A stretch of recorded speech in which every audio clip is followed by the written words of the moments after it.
ಬಹಳ ಹಿಂದಿನ ಮಾತು. ಕಲ್ಪತರು ಎಂಬ ಸುಂದರ ರಾಜ್ಯವನ್ನು ರಾಜ ವಿಕ್ರಮ ಆಳುತ್ತಿದ್ದನು. ರಾಜ್ಯದಲ್ಲಿ ಸಿರಿ ಸಂಪತ್ತಿಗೆ ಕೊರತೆ ಇರಲಿಲ್ಲ. ಆದರೆ ರಾಜನಿಗೆ ಒಂದು ದೊಡ್ಡ ಆಸೆ ಇತ್ತು.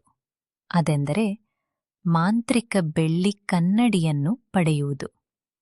ಆ ಕನ್ನಡಿಯಲ್ಲಿ ನೋಡಿದರೆ ಯಾರು ಸುಳ್ಳು ಹೇಳುತ್ತಿದ್ದಾರೆ, ಯಾರು ನಿಜ ಹೇಳುತ್ತಿದ್ದಾರೆ ಎಂಬುದು ತಿಳಿದುಬರುತ್ತಿತ್ತು. ಹೀಗೆ ಇರುವಾಗ ರಾಜನು ಆ ಬೆಳ್ಳಿ ಕನ್ನಡಿಯ ಬಗ್ಗೆ ತುಂಬ ತಲೆಕೆಡಿಸಿಕೊಂಡಿದ್ದನು. ಒಂದು ದಿನ ರಾಜ ವಿಕ್ರಮ ಮಂತ್ರಿ ಸುಗುಣ ನಾನು ಕರೆದು ಹೇಳಿದನು. ಮಂತ್ರಿ ಸುಗುಣರೇ, ನಮ್ಮ ರಾಜ್ಯದಲ್ಲಿ ಕಳ್ಳತನ ಹೆಚ್ಚಾಗುತ್ತಿದೆ. ಪ್ರಜೆಗಳು ನನ್ನನ್ನು ನಂಬುತ್ತಿಲ್ಲ. ಆ ಮಾಂತ್ರಿಕ ಕನ್ನಡಿ ಎಲ್ಲಿ ಸಿಗುತ್ತದೆ ಎಂದು ತಿಳಿದುಕೊಂಡು ಅದನ್ನು ಈ ಕೂಡಲೇ ತೆಗೆದುಕೊಂಡು ಬನ್ನಿ, ರಾಜನು ಮಂತ್ರಿಗೆ ಹೇಳಿದರು. ಅದಕ್ಕೆ ಮಂತ್ರಿ, ಮಹಾರಾಜರೇ, ಆ ಕನ್ನಡಿ ಕಲ್ಪತರು ರಾಜ್ಯದ ತುದಿಯಲ್ಲಿರುವ ಧರ್ಮಗಿರಿ ಪರ್ವತದ ಮೇಲಿದೆ.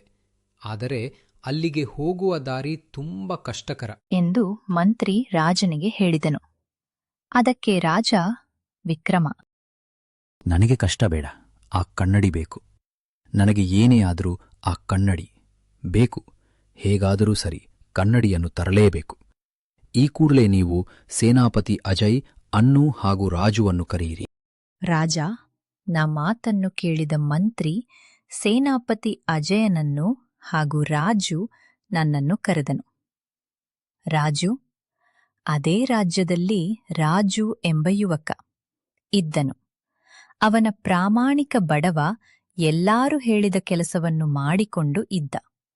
ಆಗಾಗ ಅರಮನೆಗೂ ಬಂದು ರಾಜರು ಹೇಳುತ್ತಿದ್ದ ಕೆಲಸವನ್ನು ಮಾಡಿಕೊಂಡಿದ್ದ. ಹೀಗೆ ಇರುವಾಗ ರಾಜರು ಒಂದು ದಿನ ಅವನನ್ನು ಕರೆಯಲು ಹೇಳಿದರು. ಮಂತ್ರಿ ಅವನನ್ನು ಅರಮನೆಗೆ ಬರಲು ಆಹ್ವಾನ ನೀಡಿದರು. ರಾಜನ ಆಜ್ಞೆ ಮಾಡಿದ ಕೂಡಲೇ ಸೇನಾಪತಿ ಅಜಯ್ ಅಲ್ಲಿಗೆ ಬಂದನು. ಮಹಾರಾಜರಿಗೆ ಜಯವಾಗಲಿ, ಮಹಾರಾಜರಿಗೆ ಜಯವಾಗಲಿ, ಮಹಾರಾಜರಿಗೆ ಜಯವಾಗಲಿ ಘೋಷಣೆ ಕೂಗಿ ಆಜ್ಞಾಪಿಸಿ ಪ್ರಭು ಎಂದು ರಾಜ ವಿಕ್ರಮನ ಮುಂದೆ ಸೇನಾಪತಿ ಅಜಯ್ ನಿಂತುಕೊಂಡ. ಅದೇ ಸಮಯಕ್ಕೆ ರಾಜು ಅಲ್ಲಿಗೆ ಬಂದನು. ಹೇಳಿ ರಾಜರೇ, ನನ್ನಿಂದ ಏನಾಗಬೇಕು? ನನ್ನನ್ನು ಕರೆದ ಉದ್ದೇಶವಾದರೂ ಏನು? ರಾಜನನ್ನು ಸೇನಾಪತಿ ಕೇಳಿದನು. ಅದಕ್ಕೆ ರಾಜ ವಿಕ್ರಮ ಗಾಂಭೀರ್ಯದಿಂದ ಆಜ್ಞೆ ಮಾಡುತ್ತಾ, ಸೇನಾಪತಿ, ನೀವು ಮತ್ತು ಯುವಕ ರಾಜು ಇಬ್ಬರೂ ಧರ್ಮಗಿರಿಗೆ ಹೋಗಿ ಕನ್ನಡಿ ತರಬೇಕು. ಯಾರು ಮೊದಲು ತರುತ್ತಾರೋ ಅವರಿಗೆ ಅರ್ಧ ರಾಜ್ಯ ಎಂದು ಘೋಷಣೆ ಮಾಡಿದ್ದ. ಅದಕ್ಕೆ ಸೇನಾಪತಿ ಅಜಯ್ ದುರಾಸೆಯವನು ತಾನೇ ಕನ್ನಡಿನ ತರಬೇಕೆಂದು ಯೋಚಿಸಿ ಅವನು ರಾಜು ಎಂಬ ಬಡವನಿಗೆ ತೊಂದರೆ ಕೊಡಲು ನಿರ್ಧರಿಸಿದ. ನಾನೇ ಹೋಗಿ ತೆಗೆದುಕೊಂಡು ಬಂದರೆ ನನಗೆ ಅರ್ಧ ರಾಜ್ಯ ಸಿಗುತ್ತದೆ. ರಾಜುಗೆ ಅರ್ಧ ದಾರಿಯಲ್ಲಿ ತೊಂದರೆ ಕೊಟ್ಟು ಅವನನ್ನು ವಾಪಸ್ ಕಳಿಸೋಣ ಎಂದು ಯೋಚನೆ ಮಾಡಿಕೊಂಡ. ಮನಸ್ಸಿನಲ್ಲಿ ಅಂದುಕೊಂಡು ಮರುದಿನ ಬೆಳಗ್ಗೆ ರಾಜು ಮತ್ತು ಸೇನಾಪತಿ ಅಜಯ್ ಕುದುರೆಯನ್ನೇರಿ ಪ್ರಯಾಣ ಬೆಳೆಸಿದರು. ದಾರಿಯಲ್ಲಿ ದಟ್ಟವಾದ ಅರಣ್ಯವಿತ್ತು. ದಾರಿಯಲ್ಲಿ ಹೋಗುವಾಗ ರಾಜುಗೆ ಏನಾದರೂ ಮಾಡಬೇಕೆಂದು, ಅವನಿಗೆ ಕಷ್ಟ ಕೊಡಬೇಕೆಂದು ಯೋಚಿಸಿ ಸೇನಾಪತಿ ಅಹಂಕಾರದಿಂದ, ಏ ರಾಜು, ನನ್ನ ಕುದುರೆಗೆ ನೀರು ತಂದುಕೊಡು. ಕುದುರೆಗೆ ಆಯಾಸವಾಗಿದೆ, ನೀನು ಹಿಂದೆ ನಡೆದುಕೊಂಡು ಬಾ. ದುರಂಕಾರದಿಂದ ರಾಜುಗೆ ಹೇಳಿದನು. ಅವನು ಹೇಳಿದ ಮಾತು ಇಷ್ಟವಾಗಲಿಲ್ಲ. ಅದಕ್ಕೆ ರಾಜು ವಿನಯದಿಂದ, ಸೇನಾಪತಿಯವರೇ, ನಾವಿಬ್ಬರು ರಾಜನ ಆಜ್ಞೆಯ ಮೇಲೆ ಬಂದಿದ್ದೇವೆ. ನಾನು ಸೇವಕನಲ್ಲ, ನನಗೂ ಸಮಾನ ಹಕ್ಕು ಇದೆ. ನಾವು ರಾಜ ಹೇಳಿದ ಕೆಲಸವನ್ನು ಮಾಡಬೇಕು, ಅದಕ್ಕಾಗಿ ಬಂದಿರುವುದು. ನಿಮ್ಮ ಕೆಲಸ ನೀವೇ ಮಾಡಿಕೊಳ್ಳಿ ಎಂದು ಹೇಳಿದನು. ಸೇನಾಪತಿ ಕೋಪದಿಂದ, ನಿನಗೆ ಅಹಂಕಾರ ಹೆಚ್ಚಾಗಿದೆ ಎಂದು ಹೇಳಿ ಇಬ್ಬರು ಮುಂದೆ ನಡೆದರು.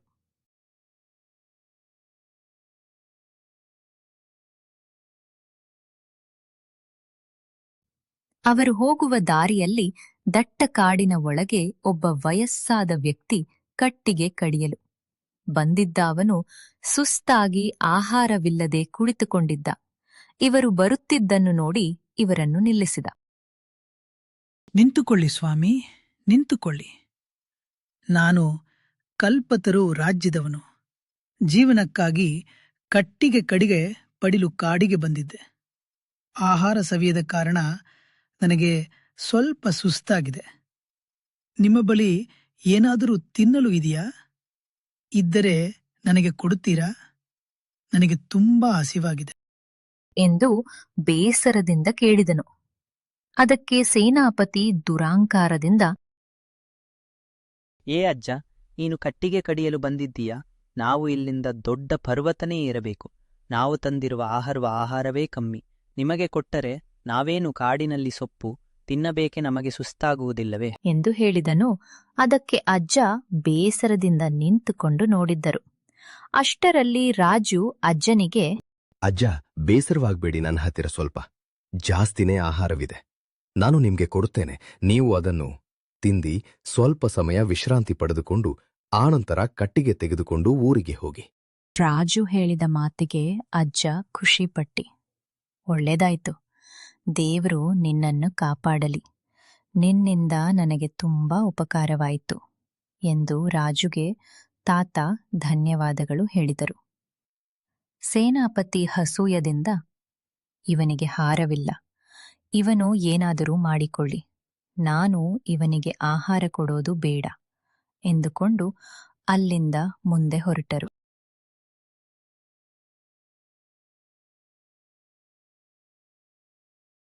ಅವರು ಸಾಗುತ್ತಿದ್ದಂತೆ ಅವರಿಗೆ ಧರ್ಮಗಿರಿಯ ಪರ್ವತ ಸಿಕ್ಕಿತ್ತು. ತುದಿಯಲ್ಲಿ ಕನ್ನಡಿ ಗುಹೆಯೂ ಕೂಡ ಸಿಕ್ಕಿತು. ಅಲ್ಲಿ ಒಬ್ಬ ಜ್ಞಾನಮಣಿ ಕಾವಲು ಕಾಯುತ್ತಿದ್ದರು. ಅವರನ್ನು ನೋಡಿ ಅವರ ಬಳಿ ಹೋದರು. ಮುನಿಯವರು ಅವರಿಬ್ಬರೂ ಬಂದಿದ್ದನ್ನು ನೋಡಿ ಗಂಭೀರ ಧ್ವನಿಯಲ್ಲಿ, ನಿಂತುಕೊಳ್ಳಿ. ನೀವು ಇಲ್ಲಿ ಏತಕ್ಕೆ ಬಂದಿದ್ದೀರಾ ಎಂದು ನನಗೆ ತಿಳಿದಿದೆ. ನೀವು ಈ ಬೆಳ್ಳಿ ಕನ್ನಡಿ ಪಡೆಯಲು ಒಂದು ಪರೀಕ್ಷೆ ಇದೆ. ಆ ಪರೀಕ್ಷೆಯಲ್ಲಿ ನೀವು ಗೆದ್ದರೆ ಮಾತ್ರ ನಿಮಗೆ ಈ ಬೆಳ್ಳಿ ಕನ್ನಡಿ ಸಿಗುತ್ತದೆ. ಅದಕ್ಕೆ ಸೇನಾಧಿಪತಿ ಆತುರದಿಂದ, ಅದೇನಂತ ಹೇಳಿ ಮುನಿಗಳೇ, ನಾನು ಈಗಲೇ ಆ ಪರೀಕ್ಷೆಯನ್ನು ಗೆದ್ದು ಆ ಬೆಳ್ಳಿ ಕನ್ನಡಿನ ತೆಗೆದುಕೊಂಡು ಹೋಗುತ್ತೇನೆ. ಅದು ತೆಗೆದುಕೊಂಡು ಹೋದರೆ ನನಗೆ ಅರ್ಧ ರಾಜ್ಯ ಸಿಗುತ್ತದೆ ಎಂದು ಹೇಳಿದ. ಅದಕ್ಕೆ ಮುನಿಯವರು, ಇಲ್ಲಿನ ಸತ್ಯದ ಕೊಳದಲ್ಲಿ ಮುಳುಗಿ ಬರಬೇಕು. ಸುಳ್ಳುಗಾರರು ಮುಳುಗುತ್ತಾರೆ, ಸತ್ಯವಂತರು ಮಾತ್ರ ಮೇಲೆ ಬರುತ್ತಾರೆ ಎಂದು ಮುನಿಗಳ ಹೇಳಿದ ಮಾತುಗಳನ್ನು ಕೇಳಿ ಸೇನಾಪತಿ ಗಾಬರಿಗೊಂಡ ಸೇನಾಧಿಪತಿ ತನ್ನ ಮನಸ್ಸಿನಲ್ಲಿ, ಅಯ್ಯೋ, ನಾನು ಎಷ್ಟು ಸುಳ್ಳು ಹೇಳಿದ್ದೇನೆ. ನಾನೇನಾದರೂ ಮುಳುಗಿದರೆ ಮತ್ತೆ ಮೇಲೆ ಬರಲು ಆಗುವುದಿಲ್ಲ.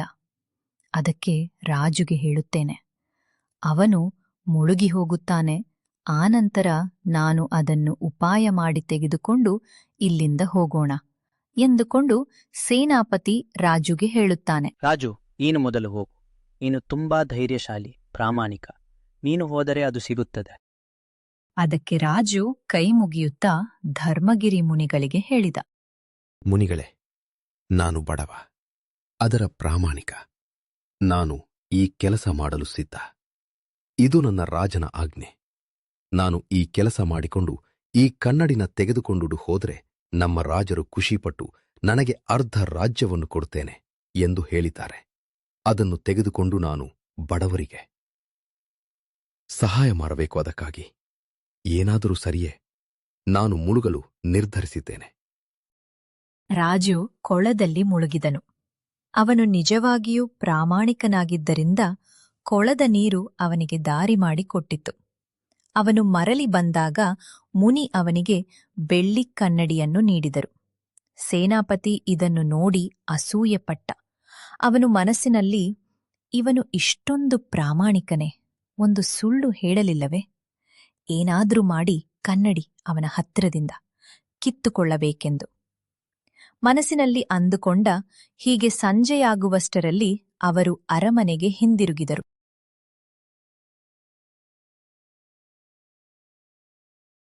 ರಾಜು, ಬೆಳ್ಳಿ ಕನ್ನಡಿಯನ್ನು ಹಿಡಿದಿದ್ದನ್ನು ನೋಡಿ ರಾಜ ಖುಷಿಯಿಂದ ರಾಜುವನ್ನು ಬರಮಾಡಿಕೊಂಡ ಅರಮನೆಗೆ ಮರಳಿ ನಂತರ ಸೇನಾಧಿಪತಿ ರಾಜನಿಗೆ ಸುಳ್ಳು ಹೇಳಲು ನಿರ್ಧರಿಸಿದ. ಮಹಾರಾಜರೇ, ಆ ರಾಜ ದಾರಿಯಲ್ಲಿ ನನ್ನನ್ನು ಕೊಲ್ಲಲು ಪ್ರಯತ್ನಿಸಿದ. ಕನ್ನಡಿಯನ್ನು ತಾನೇ ಇಟ್ಟುಕೊಂಡು ತಡವಾಗಿ ಬಂದ.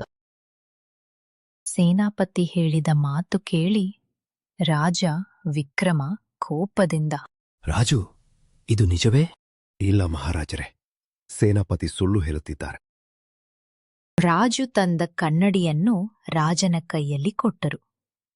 ರಾಜ ವಿಕ್ರಮ ಅದನ್ನು ನೋಡಿದ.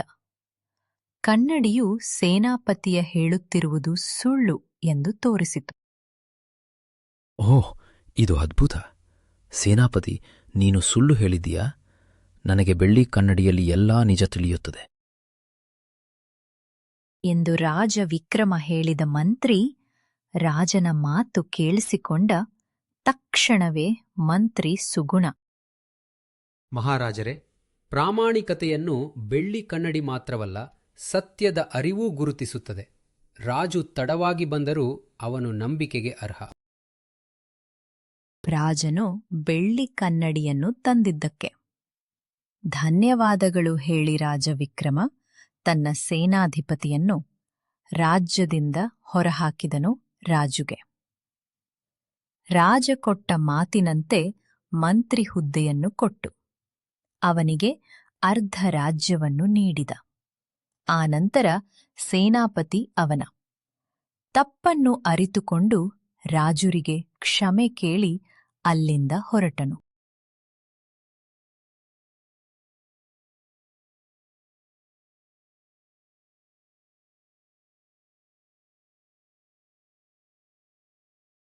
ರಾಜ ವಿಕ್ರಮ ಇಂದಿನಿಂದ ನಮ್ಮ ರಾಜ್ಯದಲ್ಲಿ ಪ್ರಾಮಾಣಿಕತೆ ಮಾತ್ರ ಬೆಲೆ, ಮಂತ್ರಿಗಳು ಅದಕ್ಕೆ.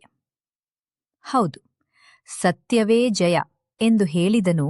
ಆನಂತರ ರಾಜು ಅಂದುಕೊಂಡಂತೆ ರಾಜ್ಯದಲ್ಲಿ ಬಡವರಿಗೆ ಎಲ್ಲ ಸಹಾಯ ಮಾಡಿ ಒಳ್ಳೆ ಕೆಲಸವನ್ನು ಮಾಡಿಕೊಂಡಿದ್ದ. ರಾಜ್ಯದಲ್ಲಿ ಕಳ್ಳತನ ಮತ್ತು ಸುಳ್ಳು ಹೇಳುವ ವ್ಯಕ್ತಿಗಳು ಕಮ್ಮಿಯಾಗಲು ಪ್ರಾರಂಭಿಸಿದರು. ಈ ಕಥೆಯ ನೀತಿ ಎಂದರೆ, ದುರಾಸೆ ಮತ್ತು ಸುಳ್ಳು ತಾತ್ಕಾಲಿಕ ಜಯವನ್ನು ನೀಡಬಹುದು, ಆದರೆ ಅಂತಿಮವಾಗಿ ಗೆಲುವು ಪ್ರಾಮಾಣಿಕತೆಗೆ ಮಾತ್ರ. ನಿಮಗೆ ಈ ವಿಡಿಯೋ ಇಷ್ಟ ಆದಲ್ಲಿ ಲೈಕ್, ಸಬ್ಸ್ಕ್ರೈಬ್ ಆ್ಯಂಡ್ ಶೇರ್ ಮಾಡಿ. ಬೆಲ್ ಐಕಾನ್ ಒತ್ತುವುದನ್ನು ಮರಿಬೇಡಿ. ಇದೇ ರೀತಿ ಹೆಚ್ಚಿನ ನೀತಿ ಕಥೆಗಳಿಗೆ ನಮ್ಮೂರ್ ಕಥೆಗಳನ್ನು ಸಬ್ಸ್ಕ್ರೈಬ್ ಮಾಡಿ. ವಂದನೆಗಳು, ಮರಿಬೇಡಿ. Thank you.